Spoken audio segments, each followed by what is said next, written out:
កំពូលតារាចម្រៀងហ៊ីបហបប្រចាំព្រះរាជាណាចក្រកម្ពុជាលោកវណ្ណដាបង្ហាញការព្រួយបារម្ភយ៉ាងខ្លាំងពីសុវត្ថិភាពជនស៊ីវិលស្លូតត្រង់និងកុមារកម្ពុជាដែលរងការវាយប្រហារយ៉ាងកំរោលពីភាគីថៃនៅក្នុងនោះដែរលោកវណ្ណដាក៏បានលើកឡើងដូចនេះថាកុមារកម្ពុជាមិនអាចបញ្ចប់ការសិក្សាបានទេហើយបែរជាភៀសខ្លួនទៅទីសុវត្ថិភាពវិញបន្ទាប់ពីភាគីថៃចាប់ផ្ដើមបាញ់ចំហទៅលើពលរដ្ឋកម្ពុជាពលរដ្ឋចាស់ជរារបស់កម្ពុជាយើងត្រូវបង្ខំចិត្តជំនះចេញពីផ្ទះម្ដងទៀតគោលដៅបន្តរបស់ទាហានថៃសំបីតែសម្បត្តិវប្បធម៌ប្រាសាទព្រះវិហារដ៏ប្រសិទ្ធនិងបរិវេណជុំវិញប្រាសាទត្រូវបានកំណត់គោលដៅដោយការបាញ់សម្ដៅពីទាហានថៃប្រជាពលរដ្ឋខ្មែរថ្កោលទោសយ៉ាងដាច់ខាតចំពោះការប្រើប្រាស់កម្លាំងដោយអាណាធិបតេយ្យដែលប្រព្រឹត្តទៅដោយថៃនិងកងកម្លាំងប្រដាប់អាវុធនៃប្រទេសថៃការឈ្លានពាននេះបានធ្វើឲ្យប្រជាជនកម្ពុជាឈឺចាប់ខ្លាំងបំផុតយើងបន្តគាំទ្រឥតងាករេរបស់យើងចំពោះកងទ័ពយើងនិងស្ត្រីបុរសក្លាហាននៅព្រំដែនរបស់យើងប្រយុទ្ធការពារអធិបតេយ្យភាពរបស់យើងសូមបួងសួងឲ្យអ្នកធ្វើដំណើរទៅមុខដោយកម្លាំងនិងត្រឡប់មកវិញដោយសុវត្ថិភាពយើងសូមអរគុណដែលយកក្តីសង្ឃឹមរបស់ប្រទេសជាតិយើងកម្ពុជានៅក្នុងនោះផងដែរបើយោងទៅតាមផេកក្រសួងការពារជាតិកម្ពុជាបាននិយាយនៅព្រឹកនេះថានៅថ្ងៃទី9ខែធ្នូឆ្នាំ2025នេះវេលាម៉ោងប្រមាណ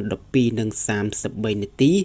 យោធាថៃបានបើកការបាញ់ប្រហារដោយមិនរើសគោលដៅនិងប្រើប្រាស់កាំភ្លើងធំ 105mm និង 155mm បាញ់ចូលទីប្រជុំជនដែលមានប្រជាជនស៊ីវិលស្លូតត្រង់ទៅយ៉ាងកំរោលស្ថិតនៅក្នុងឃុំថ្មដាស្រុកវាលវែងខេត្តពោធិ៍សាត់ក្រសួងការពារជាតិនៃព្រះរាជាណាចក្រកម្ពុជាសូមធ្វើការថ្កោលទោសយ៉ាងខ្លាំងយ៉ាងដាច់អហង្ការចំពោះទង្វើអមនុស្សធម៌មួយនេះហើយបានបង្ហាញយ៉ាងច្បាស់ពីភាគីថៃដែលបានរំលោភបំពានលើបទចុះបាញ់និងសេចក្តីថ្លែងការណ៍រួមស្តីពីកិច្ចព្រមព្រៀងសន្តិភាពរវាងកម្ពុជានិងថៃដែលភាគីទាំងពីរបានចុះហត្ថលេខាកាលពីថ្ងៃទី26ខែតុលាឆ្នាំ2025កន្លងទៅដែលចុះហត្ថលេខាដោយនាយករដ្ឋមន្ត្រីប្រទេសកម្ពុជា